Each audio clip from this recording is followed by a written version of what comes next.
Hi there, everyone. Quick video. Some of you may be able to relate to this. How do you identify an inner child wound?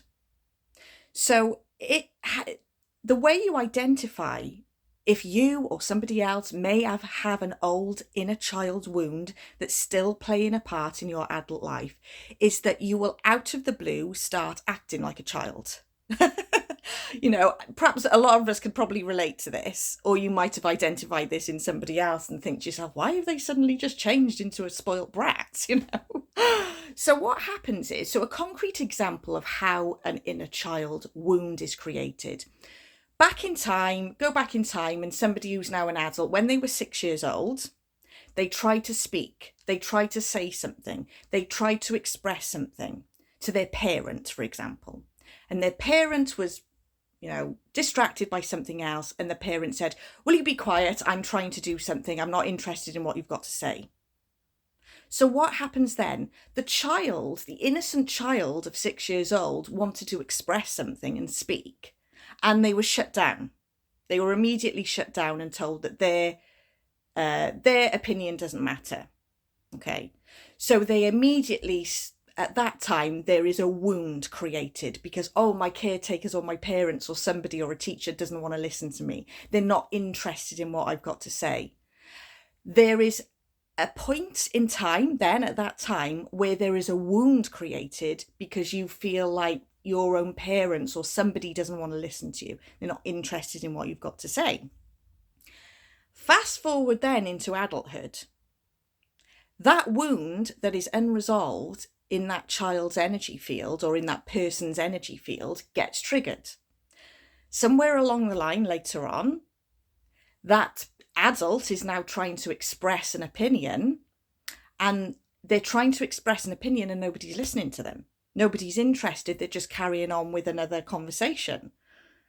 And then all of a sudden that adult will go, are you listening to me? And then suddenly they're having a tantrum like a child would. They're storming out of the room or they're slamming a door. They've completely changed from a lovely person who's nice and chilled. Suddenly they're channeling childlike behaviour. So that is always a clue. If this is you or somebody you know, I'm sure we've all been there because a lot of us have got those woundings. They're still unresolved.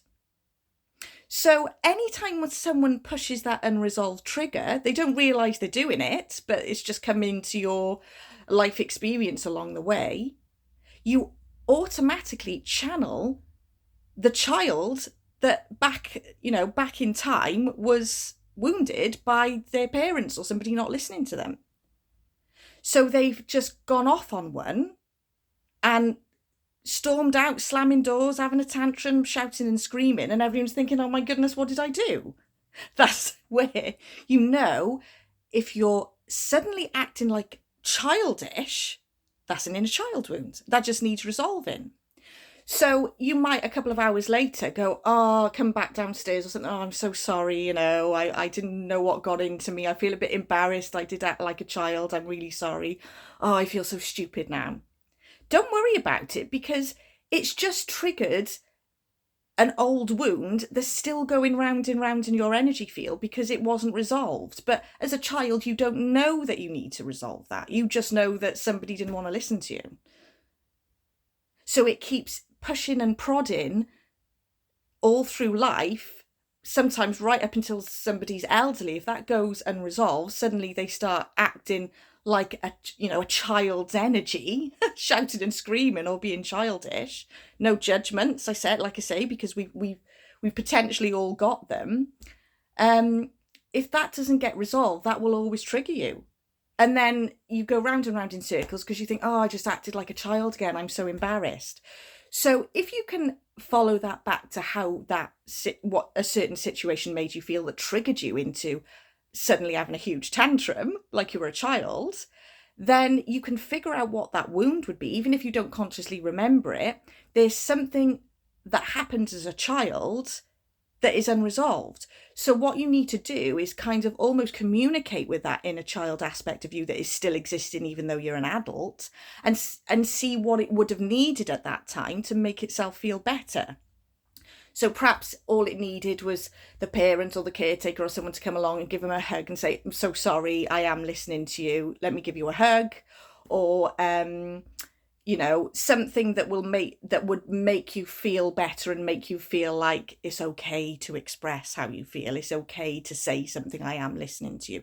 You can do that for yourself now. You can go back and almost, as your future self, go back and imagine speaking to your inner child and saying, it's okay. It is safe to speak. It's safe to express. People are listening to you. People do want to listen to you. Your expression, what you've got to say, is important. So just imagine doing that to you, with your inner child. If you feel like you've got this, or somebody else you know may have this issue, it's not up to us to try and put that issue right for them. But sometimes when you can see that in people, you hold a little bit more compassion, because you think, oh, they've just got something unresolved there. They didn't mean it. It's not really them. So I hope that helps you, and I'll be back again soon. Bye.